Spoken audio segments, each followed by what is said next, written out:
have, in the past, had such limited perception of what mental illness is like. We see the homeless person pushing a shopping cart down the road with all of their earthly belongings, and that becomes our image, that becomes our impression of what mental illness is.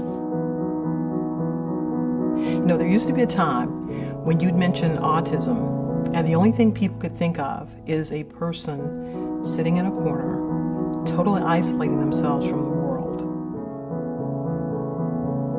Each one of us has our own individual stories, but there's a greater commonality, and that is each person's bottom, as we sometimes call it, or their desperation. That's very real. My dad was an officer in the Army, and my mother was, a stay-at-home mother. I was first in my family to attend college, to graduate from college. I had beaten all odds in terms of qualifying for Navy aviation. I've been a single mom for, Emily's going to be 17, so it's been 17 years I've been doing this on my own with her and her sister. We went to summer camps, and we did a bunch of things that were fun for the family.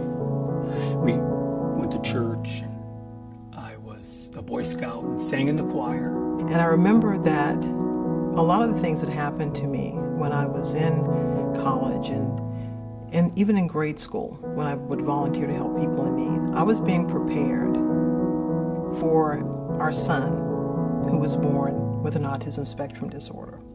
I started to feel depressed after my grandmother passed away because me and her were really close, and then she got diagnosed with cancer, and I didn't really understand what it was because I was like little 7-year-old laughing, and she started to get upset, and I figured I did something wrong. Well, my mother started having what they called nervous breakdowns. Every couple of years or so, she would go into the mental hospital, and she would be there for maybe a month or more. And growing up, I just dismissed her. I never really had any respect for her. I can look back and I can see now. What I didn't know then is that alcohol was a wedge that was coming between my mother and my father.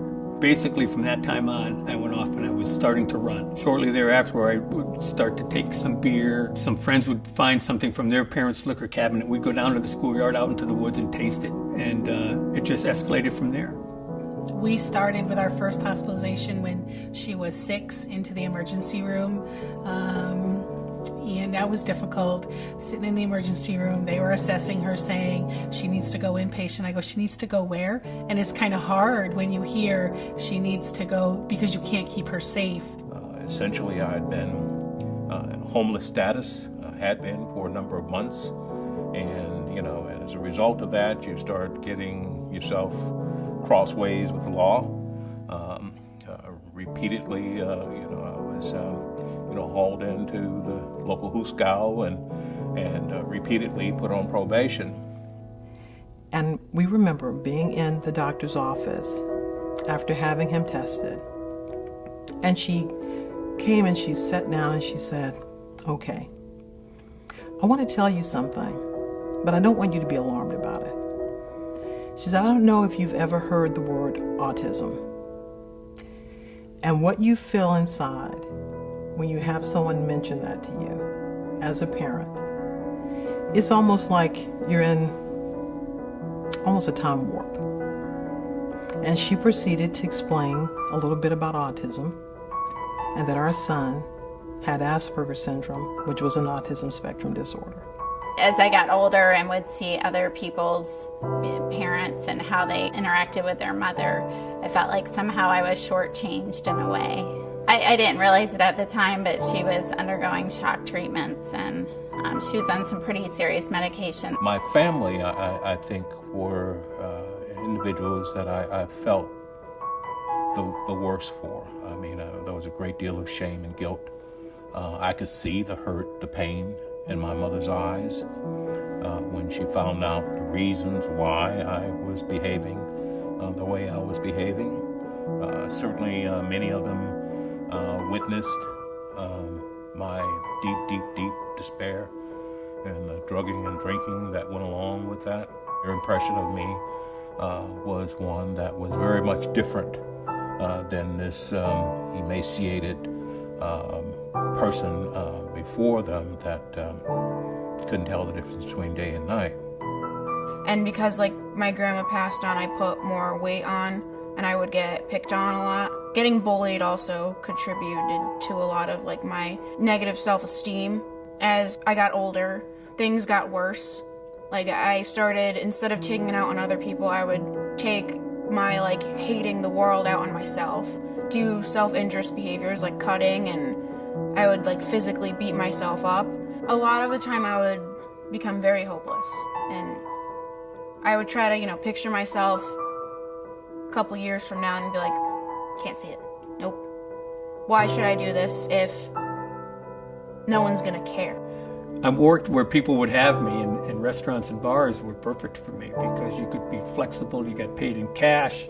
Anybody could put together a 4 or 5 hour shift, no matter how bad they were using. I had just sewed up the crotch in my only pair of black pants with coarse thread and a needle to keep them from splitting because I couldn't manifest anything more. I was walking into the morning shift, and I knew that was going to be trouble. I'd already woken up at 4 o'clock in the morning, and I threw back whatever was in the cabinet. Somebody had left some triple sec and some vermouth, and I drank a couple of shots of that, threw it up, drank a couple more, threw it up, and went back to bed until 6 o'clock because I had to. Thinking about all the things that perhaps he would want to do. And at the same time, you have mixed emotions. Our daughter is in nursing school, and the joy we have knowing that she was in nursing school and is going to be a fantastic nurse.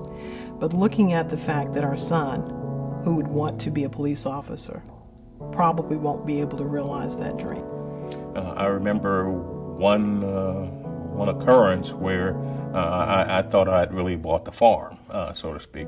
You don't quite realize things are really getting out of control, out of hand. This time last year, she was in a residential program, and she would call me on a daily basis crying.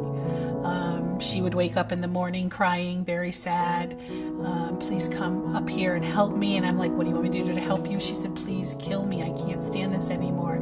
I can't stand the voices. I can't stand the noises. I can't stand the people outside. She goes, please. She goes, just get me out of my misery.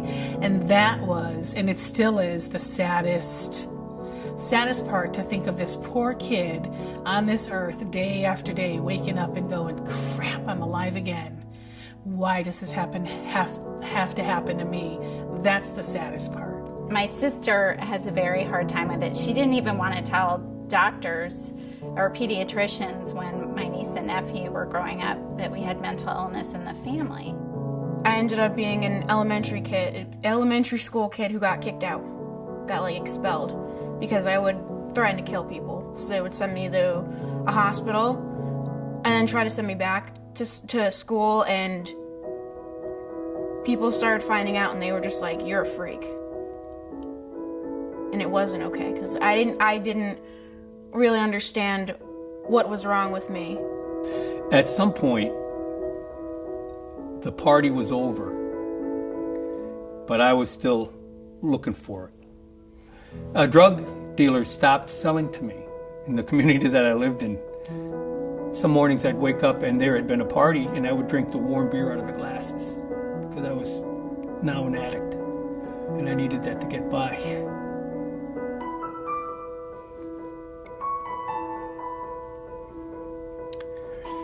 And when you wash down a cigarette butt that you didn't realize was in some brown beer bottle, and you swallow it because you need the alcohol, you might have a problem. There becomes this moment of desperation. There comes this moment of just outright despair and disgust and anger.